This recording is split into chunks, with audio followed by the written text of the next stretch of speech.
Hello guys, welcome to our YouTube channel. അപ്പോൾ ഞാൻ ഇന്ന് ഉണ്ടാക്കാൻ പോകുന്നത് ഒരു കൂട്ടുപുഴുക്കാണ്. ആക്ച്വലി ഞാനല്ല ഉണ്ടാക്കാൻ പോകുന്നത്, മമ്മിയാണ് കൂട്ടുപുഴുക്ക് ഉണ്ടാക്കാൻ പോകുന്നത്. ഈ കൂട്ടുപുഴുക്കെന്ന് കേൾക്കുമ്പോൾ എല്ലാവർക്കും സംശയം ഉണ്ടാവും അത് എന്ത് സാധനമാണ്. ഈ എല്ലാ സാധനങ്ങളും കൂടി ഇട്ടിട്ട്, അതായത് ചേന, ചേമ്പ്, കാച്ചില്, അങ്ങനെ ഞങ്ങളുടെ ഈ പ്രദേശങ്ങളിലേക്കൊക്കെ ഉണ്ടാക്കി വരുന്ന ഒരു പുഴുക്കാണ് കൂട്ടുപുഴുക്ക് എന്ന് പറയുന്നത്. എല്ലായിടത്തും ഉണ്ടാക്കുമായിരിക്കും, പക്ഷെ എനിക്കിത് ഭയങ്കര നൊസ്റ്റാൾജിയുള്ള ഒരു ഐറ്റമാണ്. കാരണം ഞങ്ങൾ പണ്ട് സ്കൂളൊക്കെ വിട്ട് വരുമ്പോൾ മമ്മി ഉണ്ടാക്കി വെക്കാറുണ്ട്. അപ്പോൾ അത് കഴിക്കുമ്പോൾ നമുക്ക് പണ്ട് വലിയ താല്പര്യമൊന്നും ഇല്ലായിരുന്നു, കാരണം എപ്പോഴും കിട്ടുമായിരുന്നല്ലോ. പക്ഷെ നമ്മൾ പുറത്തൊക്കെ പോയി ഇപ്പോൾ അത് കിട്ടുകയെന്ന് പറഞ്ഞിട്ടുണ്ടെങ്കിൽ എന്തോ ഒരു സ്വർഗ്ഗം കിട്ടുന്ന പോലെയാണ്. അപ്പോൾ ഞാൻ വന്നപ്പോൾ തൊട്ട് മമ്മിയോട് പറയുക, മമ്മി എനിക്ക് കൂട്ടുപുഴുക്ക് ഉണ്ടാക്കി തരണം എന്ന്.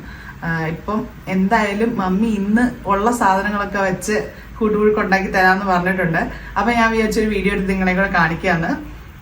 അപ്പോൾ come on, let's go to the video. എന്തൊക്കെയാ അമ്മി വേണ്ടേ?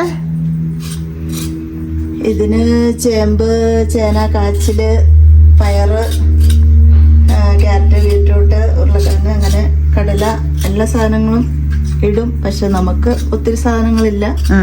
അപ്പൊ ഉള്ളത് വെച്ച് ഒരു കൂട്ടുപുഴുക്ക് ഉണ്ടാക്കാന്ന് വിചാരിക്കണേ ഞാനിന്ന്. നമുക്ക് എന്തൊക്കെയുള്ള കുറവ് പോലെ നമുക്കിപ്പോ ചേമ്പ്, പയറ്, മത്തങ്ങ, കപ്പ, ഉരുളക്കിഴങ്ങ്, കോവയ്ക്ക, കുക്കുംബർ, ഇത്തരം സാധനങ്ങളുള്ളൂ തൽക്കാലം. അത് വെച്ചൊക്കെ നമുക്ക് അഡ്ജസ്റ്റ് ചെയ്യാന്ന് വിചാരിക്കുന്നു. അപ്പൊ നമുക്കിതൊക്കെ റെഡിയാക്കിയിട്ട് കാണിക്കാം. ഓക്കെ. അപ്പൊ അതേ മമ്മി എല്ലാ സാധനവും വൃത്തിയാക്കി കട്ട് ചെയ്ത് പാത്രത്തിൽ റെഡിയാക്കി വെച്ചിട്ടുണ്ടേ. ഇനി നമുക്കിത് കുക്ക് ചെയ്യാം. ആദ്യം എന്താ അമ്മി ചെയ്യാൻ പോകുന്നത്? ആദ്യം നമുക്ക് കൂട്ടുപുഴുക്ക് ശരിയാക്കാനായിട്ട് ഒരു ചെരുവെടുത്ത് ഗ്യാസിൽ വെച്ചിട്ട് കുറച്ച് വെള്ളം ഒഴിക്കാം. അതിലേക്ക് കുറച്ച് കറിവേപ്പില ഇട്ട് കൊടുക്കാം. കറിവേപ്പില ഇട്ടിട്ട് പയറിന് വേവധികം ഉള്ളതുകൊണ്ട് ആദ്യം നമുക്ക് പയറടുപ്പിട്ട് വയ്ക്കാം. കുറച്ച് ഉപ്പിട്ടാൽ മതി, പയറിന് കൂടാൻ മാത്രം.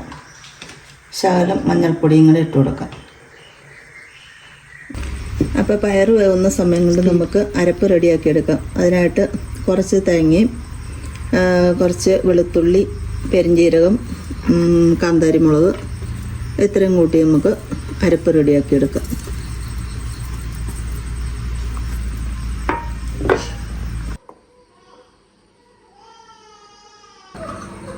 ഇപ്പോൾ പയറൊന്ന് തിളച്ച് കഴിയുമ്പോഴത്തേക്കും നമുക്ക് അരിഞ്ഞ് വെച്ചിരിക്കുന്ന ചേമ്പും കിഴങ്ങും ഇട്ട് കൊടുക്കാം. എന്നിട്ട് നല്ലോണം ഇളക്കി കൊടുക്കാം.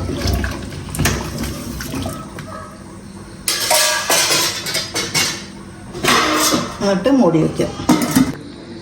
ഇപ്പോൾ ബാക്കി എല്ലാ കഷ്ണങ്ങളും ഒരുവിധം നന്നായിട്ട് വെന്തിട്ടുണ്ട്. ഇപ്പം നമുക്ക് അവസാനം മത്തങ്ങ ഇട്ട് കൊടുക്കാം. മത്തങ്ങയ്ക്കാണല്ലോ വേവ് കുറവ്. മത്തങ്ങയ്ക്കാണല്ലോ വേവ് കുറവ്. അപ്പം നമുക്ക് അവസാനം മത്തങ്ങ ഇട്ട് കൊടുക്കാം. എന്നിട്ട് ആവി ഒന്ന് കയറാനായിട്ട് മൂടി വയ്ക്കാം.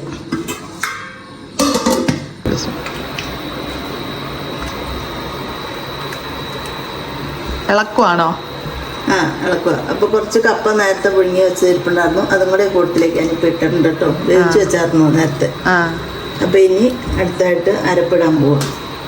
അരപ്പ് തേങ്ങ നമ്മൾ ചിരണ്ടി ഇടുന്നത്, അരച്ചിടുന്നില്ല.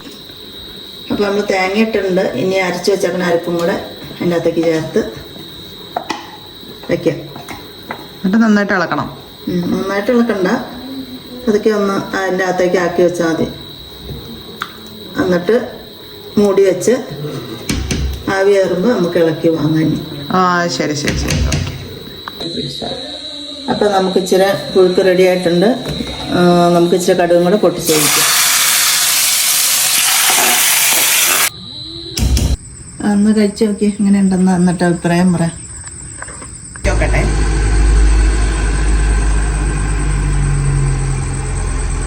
എങ്ങനെയുണ്ട്? സൂപ്പറാ. പഴയ ടേസ്റ്റ് ഉണ്ടോ? പണ്ടത്തെ ടേസ്റ്റ് ഉണ്ടോ? പണ്ടൊന്നും വേണ്ടായിരുന്നല്ലോ. പണ്ട് വേണ്ടായിരുന്നു, ഇപ്പൊ വേണല്ലോ. എന്നാ കഴിച്ചു. എങ്ങനെയാണെങ്കിലും നല്ല സൂപ്പറാണ് ഗൈസ്, അടിപൊളിയാണ്. കൊറേ നാളോടെയാണ് ഞാൻ കഴിക്കുന്നത്, നല്ല ടേസ്റ്റ് ഉണ്ട്. അപ്പൊ നിങ്ങൾ ഇത് ട്രൈ ചെയ്തിട്ടില്ലെങ്കിൽ ഒന്ന് ട്രൈ ചെയ്ത് നോക്കട്ടോ. സൂപ്പർ റെസിപ്പിയാണ് മമ്മിയുടെ. ബാക്കി സാധനങ്ങളും കൂടെ കൂടി ഇടണം. അതെ, എല്ലാം കൂടി കൂട്ടി ഇടുവാണെങ്കിൽ കുറച്ച് സാധനങ്ങളുള്ളൂ, ടേസ്റ്റ് ഉണ്ടാവും. ഭയങ്കര ടേസ്റ്റ് ഉള്ള സാധനങ്ങൾ മാത്രം ഇട്ടിട്ടാണ് ഉണ്ടാക്കിയത്. അപ്പൊ എല്ലാം കൂട്ടിയിട്ട് ഉണ്ടാക്കുവാണെങ്കിൽ കുറച്ചുകൂടി ടേസ്റ്റ് ഉണ്ടാവും. എന്തായാലും ഇത് സൂപ്പറാണ്. അപ്പൊ എന്റെ ഈ യൂട്യൂബ് ചാനൽ നിങ്ങൾക്ക് ഇഷ്ടപ്പെട്ടെങ്കിൽ do follow and subscribe. Okay, by.